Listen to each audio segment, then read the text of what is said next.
Assalamualaikum dan salam sejahtera. Kes bos JCOM, Dr. Muhammad Agus Yusof, very interesting. Dia adakan press conference 2 malam dulu untuk menjelaskan apa yang sebenar berlaku, to explain what really happened. Tetapi press conference dia yang boleh dianggap sebagai damage control telah menyebabkan lebih banyak damage. More damage than sebelumnya. Sepatutnya dia tidak adakan press conference ataupun kalau nak adakan pun baca statement dari prepared text. Jangan bercakap off the cuff ataupun secara spontan macam dia buat malam tu. Dan lawyer tu yang mengiring bukan saja Dr. Agus tapi juga partner dia Wahab tu, sepatutnya menasihati mereka, don't talk. Especially don't talk off the cuff. Tapi lawyer tu tak tahulah, dia tak buat kerja dia untuk menasihati klien dia dan benda ni bertambah buruk. The damage was even worse. Inilah boleh apa orang putih kata, when you're in a hole, stop digging. Kalau dah kita duduk dalam lubang tu, stop lah. Dari menggali lebih dalam lubang tu sampai kita terperangkap tak boleh nak keluar.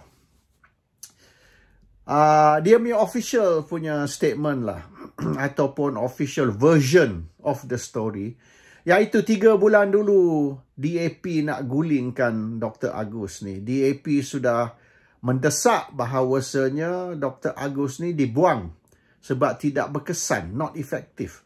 Dan kerajaan termasuk Perdana Menteri Anwar Ibrahim diserang kau-kau oleh pembangkang. Macam-macam isu telah ditimbulkan terhadap kerajaan dan Perdana Menteri.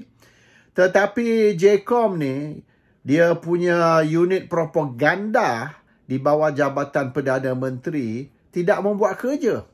Tidak defend, tidak selamatkan kerajaan dan Perdana Menteri. Dan serangan terhadap kerajaan dan Perdana Menteri ni teruk. Dan yang lebih merunsingkan ialah serangan ni ialah benar. Is the truth. Benda-benda yang betul berlaku bukan fitnah. Walaupun dia kata ini fitnah. Mana fitnah? Maknanya Israel tak serang Gaza ke? Memang betul. Ringgit tak jatuh nilai? Memang betul. Tidak ada shortage ke ayam telur? Memang betul. Harga barang tak naik, memang betul. Jadi semua yang kerajaan diserang tu, betul. Tak ada yang fitnah. So ini yang problem. How to defend the government ataupun Prime Minister sekira serangan tu is the truth. This is the problem yang JCOM ni susah nak defend government. Sebab apa yang government atau Perdana Menteri dituduh tu memang perkara yang betul benar. Bukan fitnah. This is the problem. How to defend the government apabila apa yang dikata terhadap government tu benda yang betul, bukan fitnah. And yelah, tapi walau bagaimanapun boleh dianggap sebagai JCOM ataupun Dr. Agus ni tak buat kerja defend government, selamatkan government dari serangan dari pembangkang. And this is the main issue. So Ogos lagi DAP nak suruh buang dia. Dan dalam waktu yang sama, budak-budak dari pejabat Perdana Menteri, the Putrajaya Boys or the PMO Boys, clash dengan JCOM. Ada peperangan ni di antara JCOM dengan budak-budak Anwar. Budak-budak Anwar dia ada idea lain, JCOM pula idea lain. So it's a clash of ideas dan juga territorial war atau turf war. Budak-budak Anwar ni nak campur tangan di dalam urusan JCOM. Of course JCOM ni, they're very protective about their turf. Biasalah. And kawan kita ni, Dr. Agus ni baru 9 bulan. Jadi dia belum sempat prove himself, tapi dah 9 bulan dah dia buktikan yang dia tak boleh buat kerja. He cannot do his job. So dia orang nak bukan saja nak singkir Dr. Agus ni, tapi they want to dictate lah apa sepatutnya mereka buat. Tapi biasalah bila benda ni ego kan, belah ni pun ego, belah tu pun ego. So we call it a clash of egos. dalam situasi clash of egos ni, memanglah benda ni akan tercetus peperangan. So maknanya budak-budak Anwar ni rasa yang dia orang lebih pandai, lebih bijak dari budak-budak JCOM. So dari situlah dikatakanlah, mengikut cerita official lah, cerita resmi, dia orang makna wujudkan satu konspirasi nak jatuhkan Dr. Agus. Cara dia ialah dengan menghantar Wahab untuk menjadi umpan. So soalan dia yang tidak dijawab sampai sekarang yang saya tanya ni ialah sebab apa Wahab? Why Wahab? 33 juta rakyat Malaysia dia pilih Wahab untuk hantar menjadi umpan untuk menjatuhkan Dr. Agus. This one dia orang tak explain. Sebab Wahab ni dia baru kerja 2 minggu. Dia masuk 1 November. Jadi 1 November, maknanya dalam masa 2 minggu, macam mana Wahab ni boleh very close dengan Dr. Agus? How come he's so close to Dr. Agus? Kalau you hantar orang barulah, you send in a virgin, Dr. Agus tak kenal dia, tak mesra, belum mesra lagi dengan dia, belum trust, belum percaya lagi. Takkanlah kalau you hantar a stranger lah, kata tak?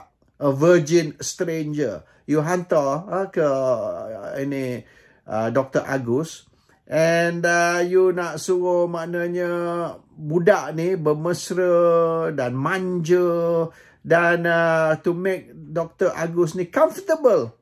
Susah. Takkanlah Dr. Agus nak percaya budak baru, a stranger, ataupun somebody yang belum lagi dikenali dan dipercayai oleh Dr. Agus. Dia tidak akan percaya. So you nak adakan that intimate, romantic punya conversation, very difficult.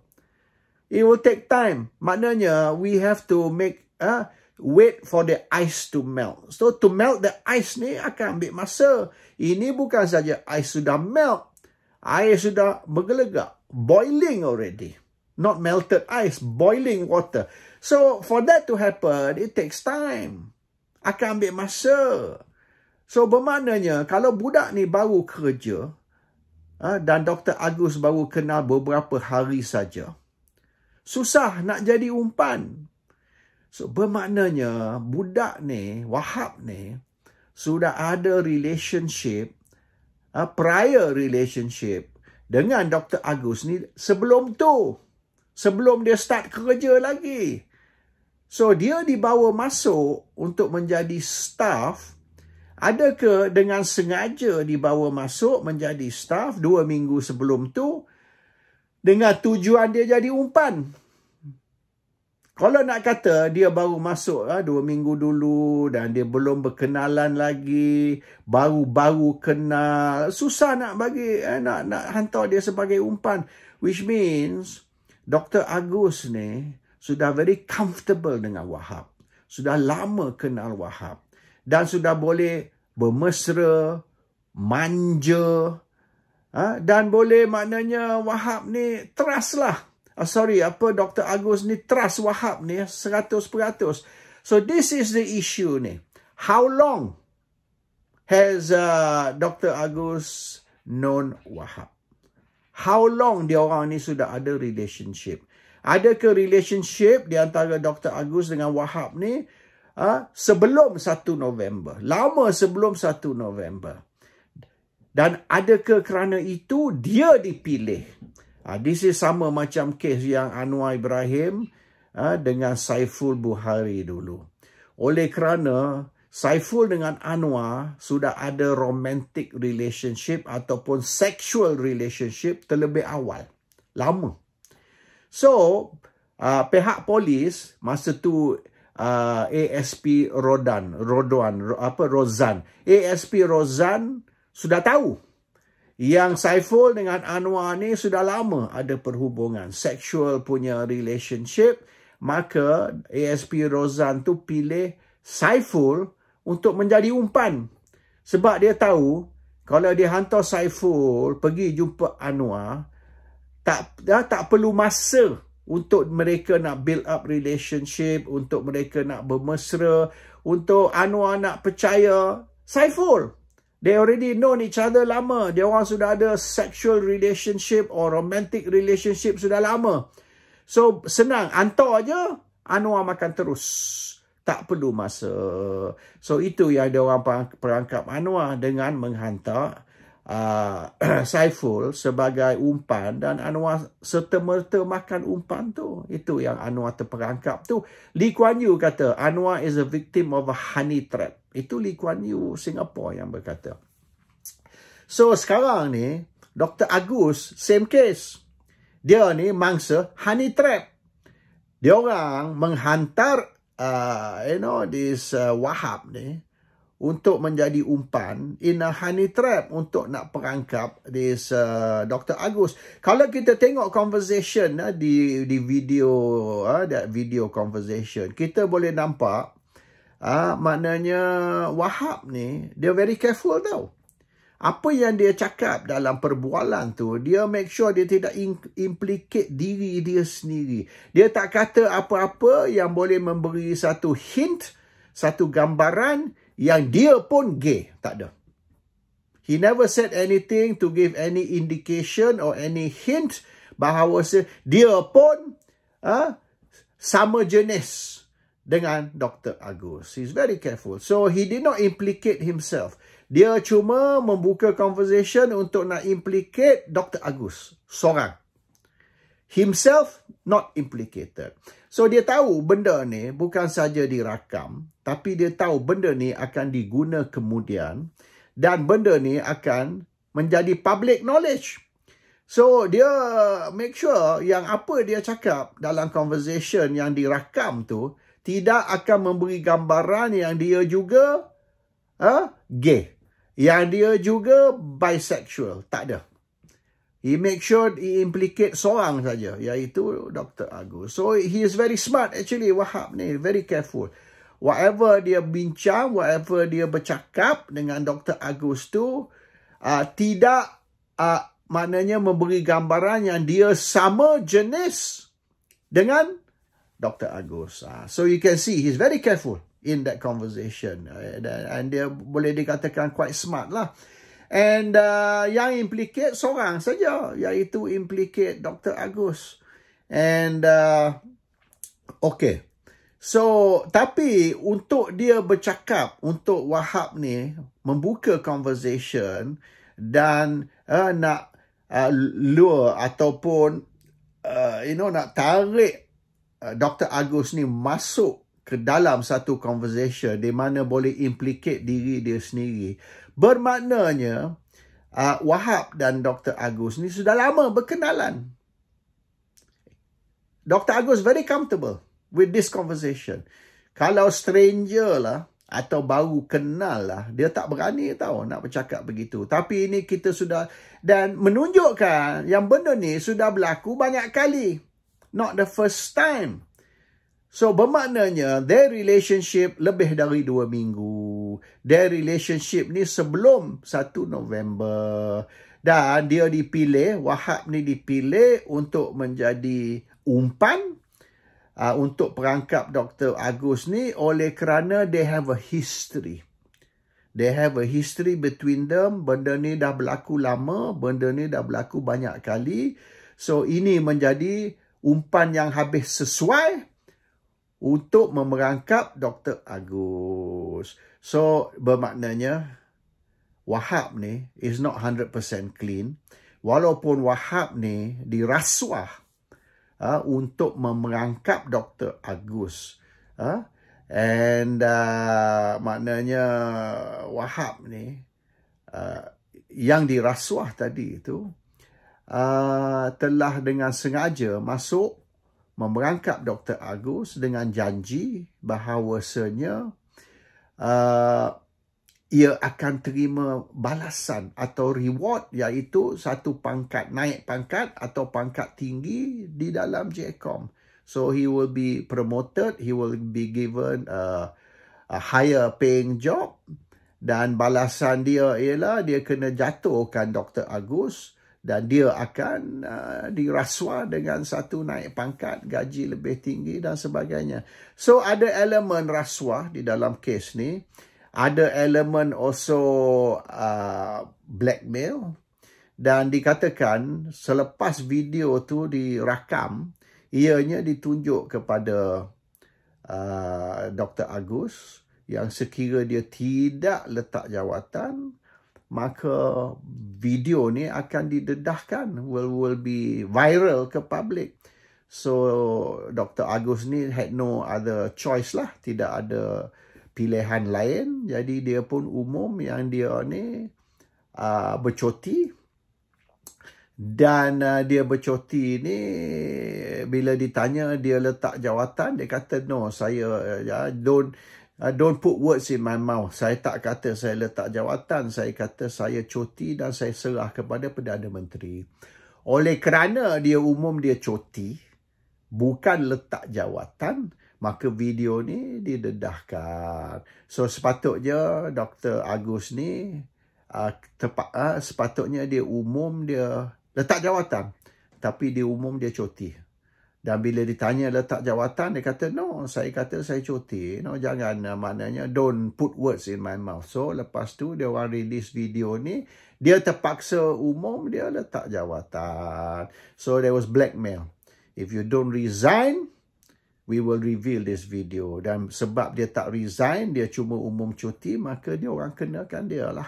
That is the story. So benda ni polis akan panggil mungkin dalam beberapa hari ni kedua-dua, Dr. Agus dan juga Wahab, untuk kenyataan mereka.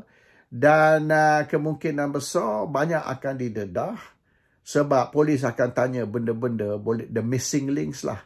There's many holes in the story. So those holes in the story need to be covered. And polis akan tanya mungkin apa yang saya duk sebut hari ni, polis pun akan tanya.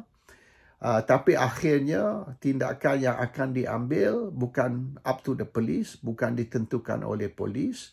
Polis hanya boleh siasat, buat laporan dan hantar ni kepada Peguam Negara. Akhirnya Peguam Negara lah yang akan tentukan ada kes ke, tak ada kes ke, ataupun tutup file.